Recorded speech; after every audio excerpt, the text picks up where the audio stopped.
Les doy la más cordial bienvenida al módulo 2 del curso After Esterilización gracias a la OTEC Interactiva Capacitaciones. En esta clase hablaremos de bioseguridad e infecciones asociadas a la atención.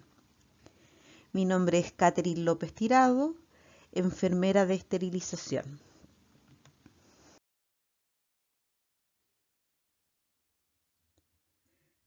Hablaremos de las características de las infecciones asociadas a la atención. Estas se transmiten de una vía a otra vía manoportada por el personal de salud que toma contacto directo con el paciente o superficies contaminadas. Las infecciones asociadas a la salud pueden ser asociadas a agentes verdaderamente patógenos, pero también a agentes oportunistas en el caso de inmunosuprimidos o en pacientes con dispositivos. El impacto de la implementación y la adherencia a las medidas de prevención de la transmisión pueden disminuir su presencia. Es necesario conocer la epidemiología local en las distintas unidades de estos agentes. Entre los más conocidos tenemos el Staphylococcus aureus multiresistente, el enterococo resistente a vancomicina, agentes gram negativos productores de beta-lactamasas, de espectro expandido, gram negativos productores de carbapenasas.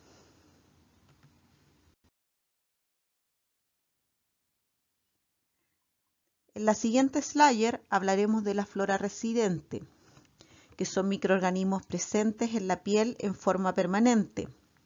Son microorganismos poco patogénicos, crecen y se multiplican en forma estable. Se ubican en la capa profunda de la piel, causan infección solo cuando se interrumpe la barrera normal, como por ejemplo en el caso de un catéter venoso central. Estos no se remueven con el lavado de manos habitual, requiere de uso de antisépticos y la antisepsia quirúrgica disminuye la flora residente de forma transitoria. En la relación del agente con el huésped tenemos diferentes terminologías, como la colonización, que refiere a la presencia de microorganismos en tejidos o fluidos corporales sin manifestaciones clínicas de enfermedad. Tenemos la portación, que es la persona aparentemente sana, que no presenta enfermedad clínica aparente y que porta un agente infeccioso y que puede ser fuente de contagio a otras personas.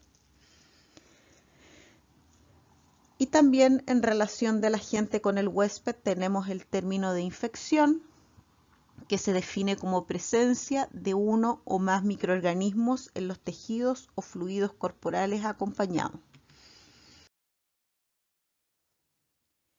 La transmisión y la persistencia de los agentes a las infecciones asociadas a la atención de salud está determinado por la vulnerabilidad de los pacientes a la presión selectiva ejercida por el uso de antimicrobianos, al aumento potencial de la transmisión por el número mayor de colonización o infectados, al impacto de la implementación de medidas, a la adherencia a las medidas de prevención, a traslados interestablecidos o a través de las manos del personal, que es la transmisión manoportada.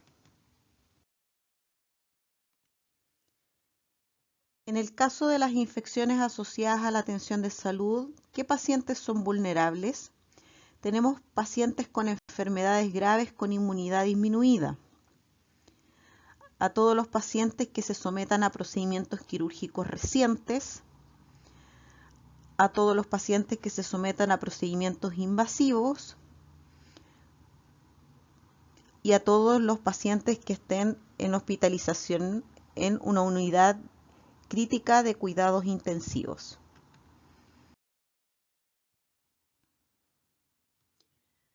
Como equipo de salud debemos conocer la bioseguridad, donde tenemos distintos factores que nos pueden afectar en nuestra labor diaria, como enfermedades, quemaduras, caídas, y trabajando en una central de esterilización es necesario conocer los pilares fundamentales de la bioseguridad.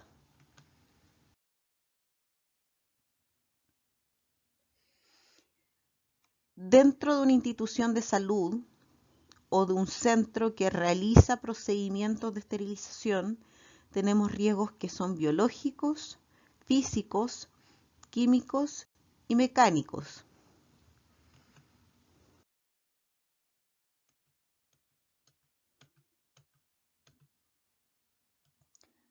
Tenemos situaciones de riesgo o conductas que ocasionan mayor probabilidad de accidentes, como recapsular una aguja posterior a un uso, el cambio de agujas, procedimientos con un paciente intranquilo, falta de usos de elementos de protección personal o uso de elementos de protección personal inadecuados. Por ejemplo, un guante de alto riesgo en el área de lavado, el cual no es mi talla, por lo tanto no calza al modelo de la mano.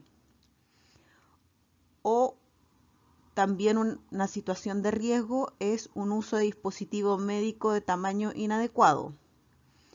Dentro del área de esterilización podemos encontrar en varias oportunidades que las unidades que nos envían material a procesar, material contaminado, olvidan o tienen la poca precaución de eliminar el material cortopunzante. Por lo tanto, es de vital importancia enfrentarnos a una situación de riesgo. Por lo tanto, debemos estar atentos siempre a tomar las precauciones para evitar un accidente. También dentro de las situaciones de riesgo existen las malas prácticas laborales, que a veces el personal técnico operativo más antiguo insiste en realizar el traspaso de una educación inadecuada al personal más nuevo, siendo un riesgo para el equipo de salud.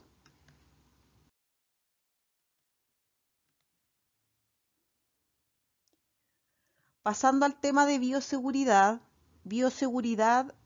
el concepto fundamental de este es la prevención. Debe ser una norma de conducta profesional que debe ser aplicada por todos, en todo momento y con todos los pacientes, y en el caso de la esterilización, en cada una de las etapas del proceso. Acá somos todos profesionales, independientes si somos profesionales universitarios o profesionales técnicos, debemos seguir el modelo de la bioseguridad, que es la prevención.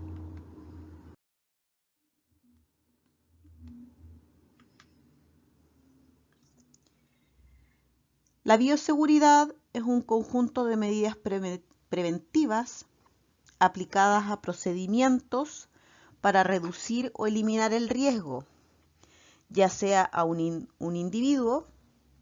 Por ejemplo, yo de forma personal utilizaré mis elementos de protección personal para realizar una técnica de lavado de un material contaminado en una unidad de esterilización.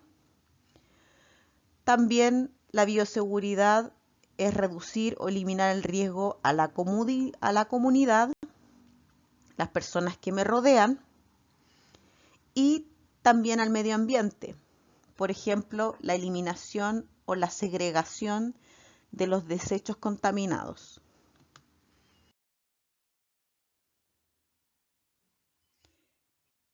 Un protocolo de bioseguridad o una descripción de funciones son un conjunto de normas o disposiciones legales vigentes relativos al comportamiento preventivo, actitudes y conductas por parte del personal operativo y profesional que trabaja en una institución que presta los servicios de salud, cuyo propósito es disminuir el riesgo profesional de adquirir infecciones en el medio laboral.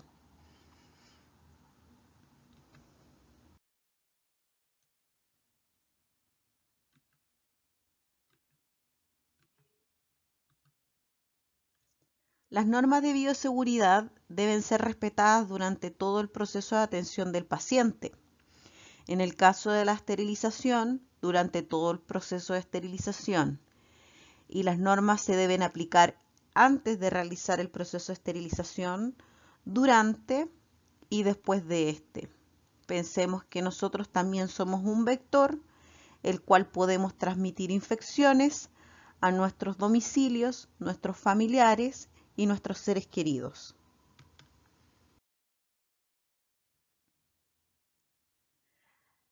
La bioseguridad, como dijimos, se define en la palabra prevención y esta tiene principios. Dentro de ellas está la universalidad, el uso de barreras y la eliminación de residuos. Dentro de la universalidad, que es el primer pilar de la bioseguridad, se encuentra este concepto muy relacionado con el proceso de esterilización. La universalidad indica que las medidas deben ser involucradas a todos los pacientes sin distinción, independientemente de conocer o no su situación serológica, o si tienen alguna patología, o si poseen algún riesgo de infección. Todo el personal debe seguir las precauciones estándar.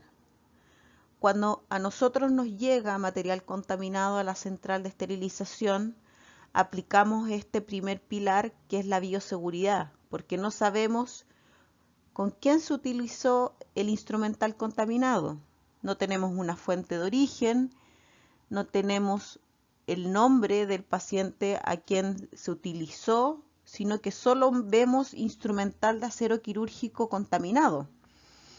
Por lo tanto, si tenemos un accidente cortopunzante debido a una maniobra insegura, no podemos definir o identificar a la persona que corresponde, sino que debemos iniciar inmediatamente un tratamiento para contraer algún tipo de infección o enfermedad asociada a un accidente cortopunzante. Por lo tanto, el pilar de la universalidad es tremendamente fundamental dentro de una central de procesamiento.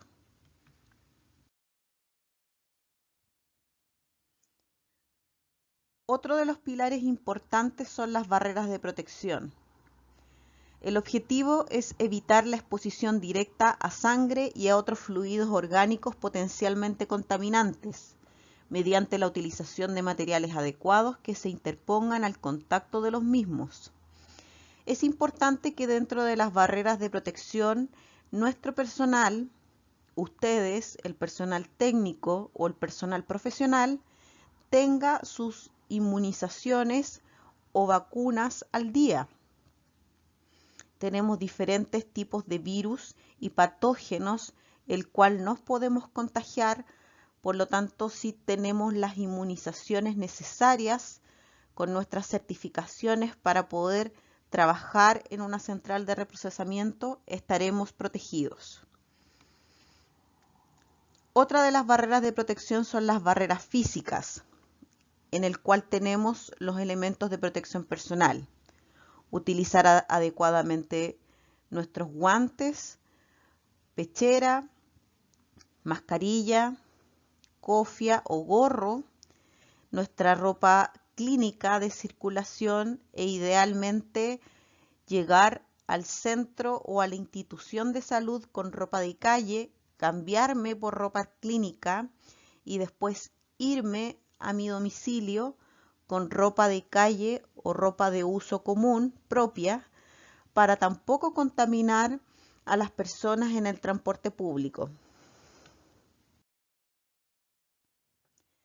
Dentro de las inmunizaciones es importante la vacuna contra la hepatitis B, que esa generalmente se coloca en la formación del profesional de salud, generalmente cuando uno está estudiando en un centro de formación técnica o universidad directamente.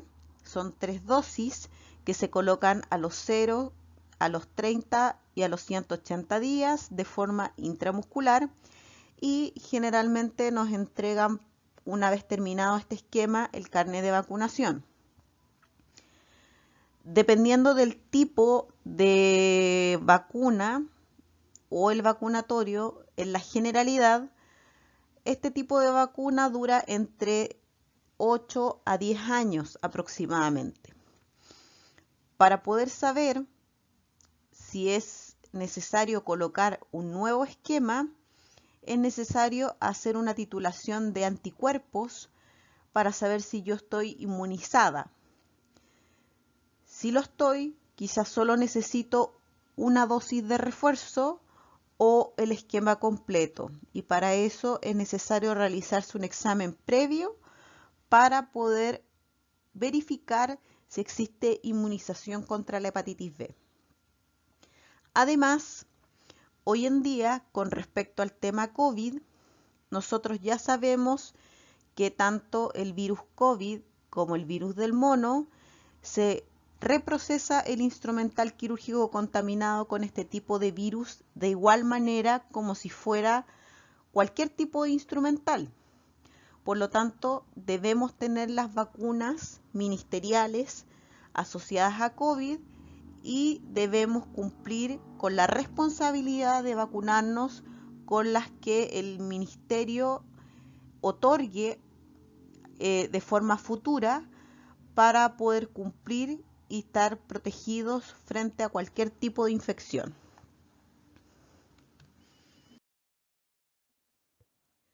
Como barreras de protección tenemos los elementos de protección personal.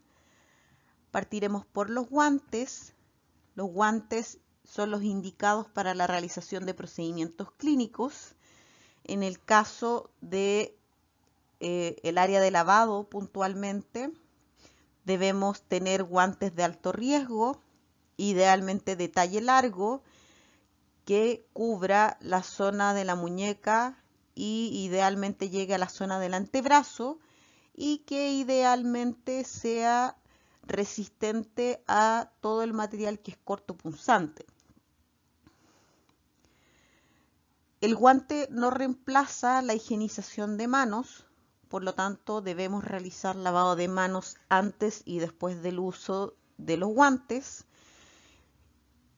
y se deben utilizar un nuevo par para cada paciente después de lavarse las manos, o un nuevo par en el caso de que vayamos a realizar un nuevo procedimiento en el área de lavado o en el área de recepción contaminada en una central de esterilización. Se debe elegir la talla adecuada al tamaño de las manos para poder trabajar de forma cómoda.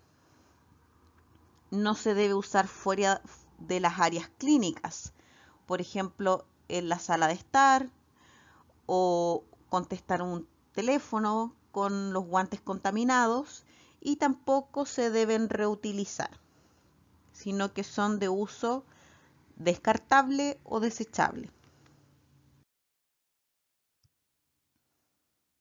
Otra barrera de protección es la mascarilla. La mascarilla se debe ajustar para proteger las vías aéreas superiores durante la ejecución de procedimientos clínicos.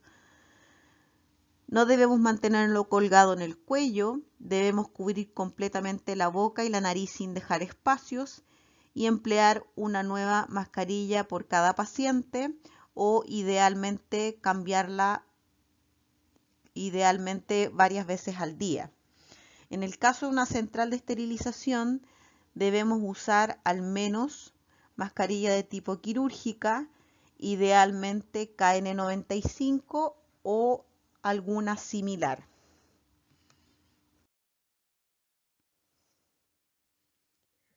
Otra de las barreras de protección es el protector ocular, antiparra o pantalla facial, y esta es obligatoria cuando se realizan procedimientos que generen salpicaduras, gotas o aerosoles, con el fin de proteger nuestros ojos y la piel del rostro. En el caso de una central de esterilización, idealmente deberían utilizarse este tipo de barreras de protección tanto en la recepción contaminada como en el área de lavado. El visor debe estar hecho de material transparente y flexible que no distorsione la visión, Debe permitir fácil lavado y desinfección posterior al uso. Debe ser descontaminado una vez que se utiliza, idealmente con alcohol al 70, y las gafas o los lentes de uso óptico no son una barrera de protección, por lo tanto no reemplazan un protector de tipo ocular. Otra de las barreras de protección es el gorro. El gorro es de uso obligatorio, es una barrera efectiva contra las gotitas de saliva, aerosoles, sangre y otros contaminantes que pueden depositarse en el cabello. En el caso de la central de esterilización, lo más fundamental es que evita que micropartículas o cabello se desprendan tanto en el instrumental o en el caso clínico que puedan llegar a la boca del paciente directamente. Otro de los pilares fundamentales de la bioseguridad es la eliminación de residuos. En conjunto de dispositivos y procedimientos adecuados a través de los cuales los materiales utilizados en la atención de pacientes son depositados y eliminados sin riesgo de contagio por mal manejo de estos. Los objetos a eliminar son los cortopunzantes y los no cortopunzantes. Acá en Chile tenemos una normativa llamada REAS que habla de los residuos de los establecimientos de salud o de atención de salud, que son las sustancias, elementos u objetos que en un establecimiento asistencial se diagnostica, se trata, se rehabilita o se inmuniza a seres humanos, se elimina, se propone eliminar o está obligado a eliminar. Y en él tenemos diversas categorías. Tenemos residuos peligrosos, residuos radioactivos de baja intensidad, residuos especiales y residuos sólidos asimilables.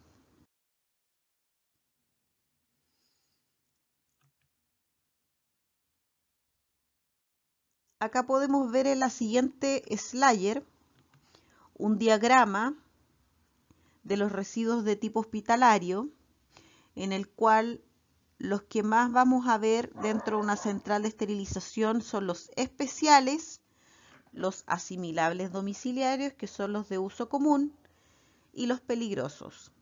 Dentro de los especiales están los patológicos, todos los residuos de animal, los cultivos y muestras, sangre y contaminantes y los cortopunzantes. Tenemos también los radioactivos de baja intensidad, los asimilables o domiciliarios, que esos están a cargo de eliminarse a través de el residuo municipal, y tenemos los peligrosos, corrosivos, inflamables y tóxicos.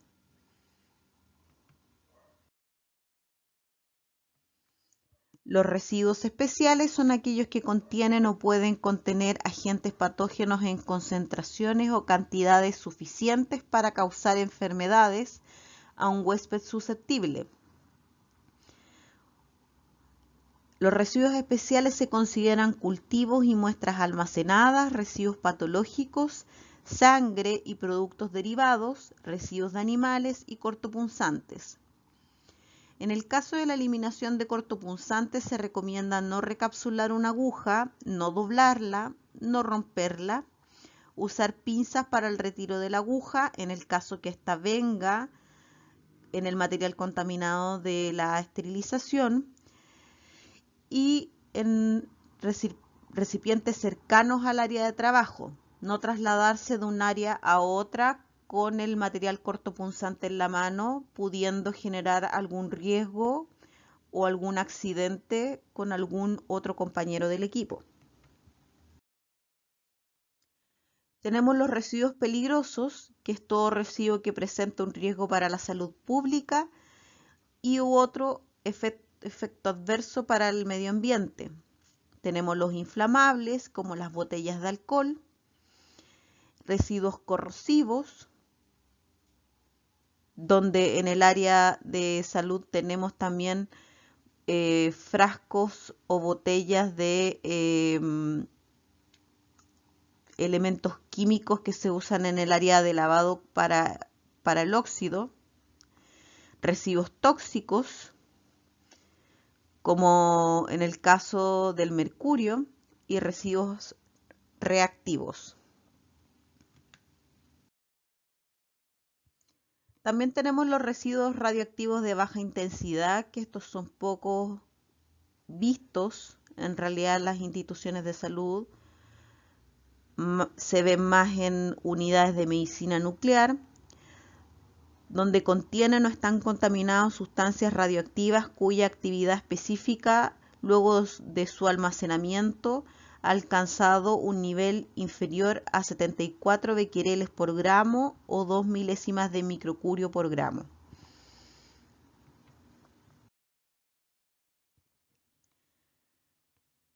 También tenemos los residuos sólidos asimilables, que son los de uso común. Son aquellos que por sus características físicas, químicas o microbiológicas pueden ser entregados a la recolección municipal y dispuestos en un relleno sanitario. Los residuos de preparación y servicio de alimentos, papeles y materiales de escritorio, materiales de limpieza, papeles absorbentes como gasa o algodones no saturadas en sangre que no goteen. Y también aquí puede incluirse el papel de esterilización, papel bilaminado, papel de grado médico, en el caso que se vaya a eliminar.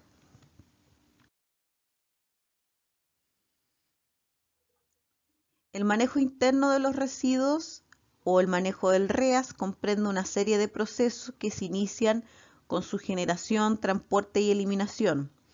Comprende actividades que se realizan dentro de la institución de salud.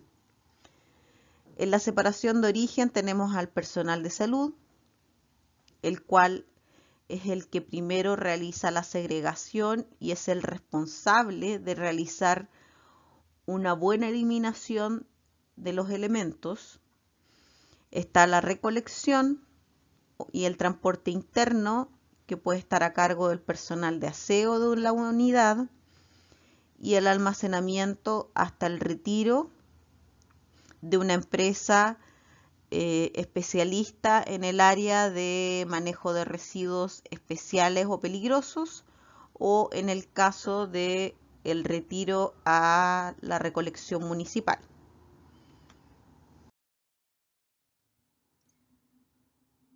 Para poder identificar la forma de eliminación, la normativa REAS creó colores especiales para poder dividir y segregar de forma correcta este tipo de residuos. Los especiales siempre van en bolsa o en contenedor amarillo, los peligrosos en contenedor o bolsa roja, los residuos sólidos asimilables en bolsa negra y los residuos radioactivos de baja intensidad, al igual que los peligrosos, en contenedor rojo. Como precauciones estándar, hablaremos que son una serie de protocolos diseñados para reducir el riesgo de transmitir agentes patógenos y también prevenir su transmisión. Son procedimientos destinados a minimizar el riesgo de adquirir enfermedades por el personal de la salud al exponerse a productos biológicos potencialmente contaminados en la práctica clínica. Dentro de las precauciones estándar está el lavado de manos, el uso de guantes, el uso de protección facial, el uso de delantal idealmente de manga larga, desechable o descartable o llamada pechera, el control de riesgo de accidente cortopunzante y salpicaduras, el manejo de equipos, desecho y ropa de paciente, y la higiene respiratoria a través de la mascarilla quirúrgica o un respirador como el KN95. Todo este tema ya lo hablamos en esta presentación. Con respecto al COVID, en el contexto actual de la pandemia por COVID, es necesario reforzar las medidas de protección para evitar el contagio, tanto la población general como los funcionarios de salud. Junto con esto, se hace necesario reforzar también la racionalización del uso de los elementos de protección personal, considerando que son insumos de alta demanda y críticos en la atención de pacientes. Hace pocos días, el Ministerio de Salud promulgó e informó la libertad o un poco de libertad frente al uso de mascarillas o la higiene respiratoria en el caso de una precaución estándar, el cual nosotros como personal de salud no debemos bajar la guardia, ya que trabajamos en una unidad el cual tiene altos puntos de patógenos, alto grado de contaminación. Por lo tanto, siempre es importante la utilización de una mascarilla quirúrgica al menos y mantener las condiciones y elementos de protección personal necesarios para el trabajo con material contaminado y poder entregar material estéril de calidad a nuestros proveedores o nuestros usuarios, que son los pacientes.